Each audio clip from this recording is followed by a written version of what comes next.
मित्रांनो नमस्कार. मी ॲडव्होकेट प्रवीण वाघ, लातूर जिल्हा. लातूर येथील जिल्हा न्यायालयामध्ये फौजदारी व दिवाणी प्रकरणे चालवतो. तर मित्रांनो आज आपण the minority and guardianship act हा कायदा आपण थोडक्यात पाहणार आहोत. आपल्याला बऱ्याच वेळेस गार्डियन अपॉइंट केला, एखाद्या प्रॉपर्टीचा गार्डियन अपॉइंट केलेला आहे, एखाद्या अज्ञान बालकाचा गार्डियन अपॉइंट केलेला आहे, असं बऱ्याच वेळेस आपण ऐकतो. तर गार्डियन म्हणजे नेमकं काय? नेमकं कोण असतो तो व्यक्ती? त्याला कोण अपॉइंट करतं, म्हणजे कोण नेमतं? त्याला नेमण्याचे अधिकार कोणाला दिलेले आहेत? आणि गार्डियनला एखाद्या अज्ञान बालकाची प्रॉपर्टी, त्या अज्ञान बालकाची काळजी घेण्याचे अधिकार व त्या अज्ञान बालकाच्या प्रॉपर्टीची निगा राखण्याची, काळजी घेण्याचे अधिकार, ती विक्री करण्याचे अधिकार काही आहेत का, याबाबत आपण थोडक्यात आज मित्रांनो पाहूयात. तर मित्रांनो, the minority and guardianship act या कायद्यामध्ये गार्डियन म्हणजेच की पालक म्हणजेच संरक्षक. तर मित्रांनो, guardian means a person having the care of the person of minor or his property. म्हणजे अशा प्रकारचा व्यक्ती जो की त्या मायनर म्हणजे की अज्ञान बालकाची काळजी घेतोय, तसेच त्या अज्ञान बालकाच्या मिळकतीची, स्थावर अथवा जंगम जी असेल त्या मिळकतीची सुद्धा काळजी घेतोय, निगा राखतोय, संरक्षण करतोय. और बोथ हिज पर्सन और प्रॉपर्टी अँड इन्क्लूड्स, म्हणजेच यामध्ये गार्डियनमध्ये आणखीन कोण कोण येतात हे पण सांगितलेलं आहे. तर त्यामध्ये मित्रांनो नंबर 1ला नॅचरल गार्डियन सांगितलेलं आहे, म्हणजेच की नैसर्गिक आईवडील हे देखील गार्डियन म्हणून संबोधले जाऊ शकतात, अपॉइंट केलं जाऊ शकतं. तसेच मित्रांनो, appointed by will of the minors father and mother. तर जो तो अज्ञान बालक आहे त्याचे आई वडील सुद्धा इच्छापत्राद्वारे देखील एखाद्या अज्ञान बालकाचे गार्डियन म्हणून एखाद्या व्यक्तीला अपॉइंट करू शकतात. त्या अज्ञान बालकाच्या नावावरती एखादी प्रॉपर्टी करून त्या प्रॉपर्टीची काळजी घ्यावी, संरक्षण व्हावे, निगा राखावी म्हणून सुद्धा गार्डियन म्हणून अपॉइंट करू शकतात. तिसरं, डिक्लेअर्ड बाय कोर्ट, म्हणजे की कोर्टाद्वारे जो कोणता व्यक्ती हा गार्डियन म्हणून अपॉइंट केलेला आहे, असा व्यक्ती सुद्धा गार्डियन, पालक, संरक्षक म्हणून आपण त्याला संबोधू शकतो. तसेच मित्रांनो, कोर्ट ऑफ वॉर्ड्स ही एक संकल्पना होती. यामध्ये सुद्धा कोर्ट ऑफ वॉर्ड्सद्वारे ज्यांना अपॉइंट केलेलं आहे ते सुद्धा गार्डियन म्हणून संबोधले जातात. ही संकल्पना विशेष करून ब्रिटिश इंडिया या कालावधीमध्ये आणि सध्या ती एक लीगल बॉडी म्हणून इंग्लंडमध्ये कार्यरत असते. अशा प्रकारच्या कोर्ट ऑफ वॉर्ड्सद्वारे जरी कोणाला अपॉइंट केलेलं असेल तर त्याला देखील आपण गार्डियन म्हणतो. तर मित्रांनो, गार्डियन म्हणजेच की अज्ञान बालक म्हणजे की मायनर मुलाची एखादी प्रॉपर्टी आणि त्या मुलाच्या संरक्षणाबाबत, त्याच्या संवर्धनाबाबत, त्याच्या मिळकतीच्या संरक्षणाबाबत, त्याच्या संवर्धनाबाबत ज्या कोणत्या व्यक्तीला अशा प्रकारे अपॉइंट केलेला आहे त्याला आपण गार्डियन म्हणतो. तर मित्रांनो, याच कायद्यातील कलम 8 मध्ये पॉवर ऑफ नॅचरल गार्डियन म्हणजे की नैसर्गिक जे पालक आहेत त्यांचे कुठले कुठले अधिकार आहेत हे सांगितलेलं आहे. तर पॉवर ऑफ नॅचरल गार्डियनमध्ये नॅचरल गार्डियन जरी असतील आणि एखाद्या मायनर व्यक्तीची, एखाद्या अज्ञान बालकाची एखादी प्रॉपर्टी आहे तर ते विक्री करू शकतात का? तर या कायद्यात सांगितल्याप्रमाणे the natural guardian shall act necessary for realisation and protection of or benefit of minor or his property.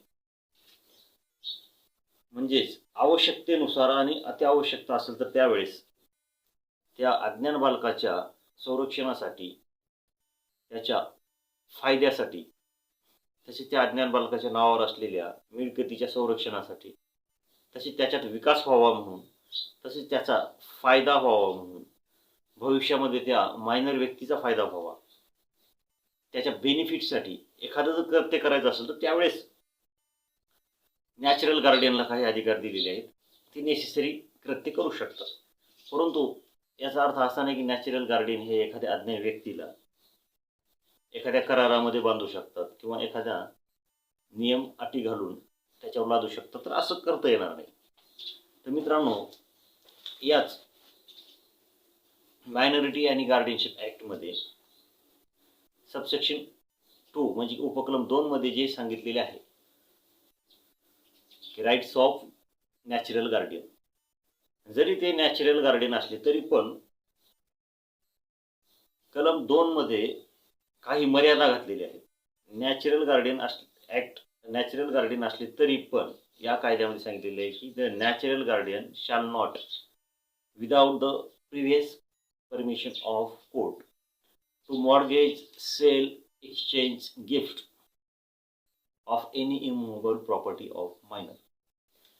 म्हणजे एखाद्या अज्ञान बालकाच्या बालिकेच्या नावावर असलेली कुठल्याही प्रकारची प्रॉपर्टी, मिळकत, स्थावर, जंगम ही जरी ते नॅचरल गार्डियन असले तरी त्यांना अशा प्रकारची मिळकत ही ती मॉर्गेज करता येणार नाही, सेल करता येणार नाही म्हणजेच की विक्री करता येणार नाही, गहाण ठेवता येणार नाही, बक्षीस देता येणार नाही, तसेच एक्सचेंज अदला बदल सुद्धा करता येणार नाही. अशा प्रकारची इमूव्हेबल प्रॉपर्टी ती कधी करता येईल? ज्यावेळेस त्याला संबंधित कोर्ट ही परवानगी देईल त्याच वेळेस अशा प्रकारच्या प्रॉपर्टीमध्ये फेरफार करता येतील. तसेच मित्रांनो, मायनर म्हणजेच की एखाद्या अज्ञान बालकाच्या नावावर असलेली जर एखादी इमूव्हेबल प्रॉपर्टी आहे, स्थावर मिळकत आहे, अचल प्रॉपर्टी आहे, अशा प्रकारची प्रॉपर्टी देखील ही लीजवरती, करारावरती, भाड्याने जास्तीत जास्त 5 वर्षापर्यंत देता येते. ती 5 वर्षापेक्षा जास्तीच्या कराराच्या कालावधीकरिता अशा प्रकारची मिळकत ही म्हणजे अशा प्रकारची मायनरची मिळकत ही लीजवरती, करारावरती 5 वर्षापेक्षा जास्त दिली जाणार नाही असे सुद्धा या कायद्यामध्ये सांगितलेले आहे. तसेच मित्रांनो, जर एखादा मायनर म्हणजे एखादा अज्ञान बालक, बालिका जर ती मेजर होणार असेल तर अशा प्रकारची प्रॉपर्टी ही ज्यावेळी ती सज्ञान होणार असेल तर अशा प्रकारची प्रॉपर्टी ही ती ज्यावेळेस सज्ञान होईल, तो सज्ञान होईल या कालावधीच्या 1 वर्ष पुढे अशा प्रकारची प्रॉपर्टी एखाद्याला लीजवरती दिली जाणार नाही. म्हणजेच की एखादा व्यक्ती हा सज्ञान होतोय तर त्याचा सज्ञान व्हायचा जो कालावधी आहे त्या कालावधीपर्यंतच ती मिळकत ही 1 वर्ष कालावधीकरिता लीजवरती दिली जाईल. जर त्याला आता 1 वर्षानंतर 18 वर्ष पूर्ण होणार असतील तर 1 वर्षाच्या आतच ती प्रॉपर्टी लीजवरती दिली जाईल. ज्या दिवशी तो सज्ञान होईल, ज्या दिवशी त्याला 18 वर्षे पूर्ण होतील त्या तारखेपासून पुढे अशा प्रकारची प्रॉपर्टी ही लीजवरती 1 वर्षाच्या कालावधीपेक्षा जास्तीच्या कालावधीकरिता दिली जाणार नाही असे या कायद्यामध्ये सांगितलेलं आहे. जर मित्रांनो हे वर सांगितलेले क्लॉज जर नॅचरल गार्डियनने, जे नैसर्गिक पालक आहेत, अशा प्रकारची प्रॉपर्टी जर मॉर्गेज केली, सेल केली, बक्षीस केली, एक्सचेंज केली, ट्रान्सफर केली किंवा अशा प्रकारची लीजवरती प्रॉपर्टी दिली, जी लीजवर देण्याचे नियम सांगितलेले आहेत, जास्तीत जास्त 5 वर्ष, त्याच्यापेक्षा जास्त देता येणार नाहीत. आणि जर तो मेजर होणार असेल तर मेजर होण्याच्या पलीकडे 1 वर्ष जास्तीची लीजवरती प्रॉपर्टी देता येणार नाही. जर अशा प्रकारची प्रॉपर्टी दिली तर याला एक क्लॉज टाकलेला आहे की अशा प्रकारचा जर एखादा व्यवहार केला तर तो वाइडेबल असेल सांगितलेलं आहे, म्हणजेच की रद्द करण्याजोगा असेल. तर अशा प्रकारचे कोणतेही कृत्य ॲक्ट जर असतील ते वाइडेबल ॲक्ट आहेत. विदाऊट परमिशन ऑफ कोर्ट अशा प्रकारची कुठलीही कारवाई केली असेल तर ती रद्द करता येते, ती रद्द होण्याजोगी आहे आणि ती कोर्टामध्ये आपण ते अशा प्रकारचे झालेले व्यवहार हे त्या मायनरवरती, त्या अज्ञान बालकावरती बंधनकारक नाहीत, म्हणून आपण अशा प्रकारचे झालेले व्यवहार हे रद्द करावेत म्हणून आपल्याला तशा प्रकारची मागणी करण्याचे पूर्ण अधिकार आहेत. मित्रांनो, उपकलम 2 मध्ये सांगितल्याप्रमाणे नॅचरल गार्डियनला जरी अधिकार असले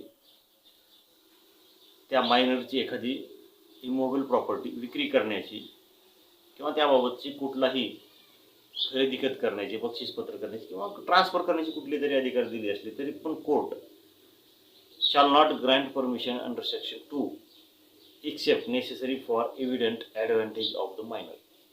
अशा प्रकारची विक्री करण्याची जरी परवानगी घेऊन करण्याचे अधिकार दिले असले तरी पण कोर्ट अशा वेळेसच परवानगी देईल ज्यावेळेस की अशा प्रकारचा व्यवहार हा खरंच त्या मायनर म्हणजे की अज्ञान बालकाच्या फायद्यासाठीच आहे का, त्याच्या भविष्याच्या कल्याणासाठीच आहे का. जर अशा प्रकारच्या एखाद्या ट्रान्झॅक्शनमधून व्यवहारामधून जर त्या अज्ञान बालकाचे जर भविष्याचे कल्याण होणार असेल किंवा त्याचे फ्युचर सिक्युअर होणार असेल किंवा त्याची मिळकत प्रॉपर्टी ही अबाधित राहणार असेल किंवा त्याबाबतचा कुठलाही धोका नाही आणि त्याबाबत केवळ आणि केवळ त्या मायनर व्यक्तीच्या आणि त्या अज्ञान बालकाच्या फायद्यासाठीच अशा प्रकारचा व्यवहार केला जातोय असं असेल तरच संबंधित जिल्हा कोर्ट अशा व्यवहारास मान्यता देतं. आणि अशा प्रकारचे मित्रांनो व्यवहार होत असताना अशा प्रकारचे परवानगी देत असताना याच कायद्यामध्ये सांगितलेलं आहे की गार्डियन्स अँड वार्ड्स ॲक्ट शाल अप्लाय. अशा प्रकारच्या कुठल्याही व्यवहारासंबंधित गार्डियन्स अँड वार्ड्स ॲक्ट हा अप्लाय केला जाईल, हा लागूच असेल असे यामध्ये सांगितलेलं आहे. तर मित्रांनो थोडक्यात आज आपण की guardian the minority and guardianship act हा कायदा आपण पाहिला. तर या कायद्याप्रमाणे गार्डियन म्हणजे कोण आपल्याला हे थोडक्यात लक्षात आलं असेल. पालक संरक्षक म्हणजे कोण, त्याला कोण अपॉइंट करतो व कोणाकोणाला अपॉइंट करता येतं याबाबतची आपण थोडक्यात माहिती पाहिली. ही माहिती जर आपल्याला आवडली असेल तर ॲडव्होकेट प्रवीण वाघ हे यूट्यूब चॅनल आपण सबस्क्राईब करावी, शेअर करावी, लाईक करावी. धन्यवाद.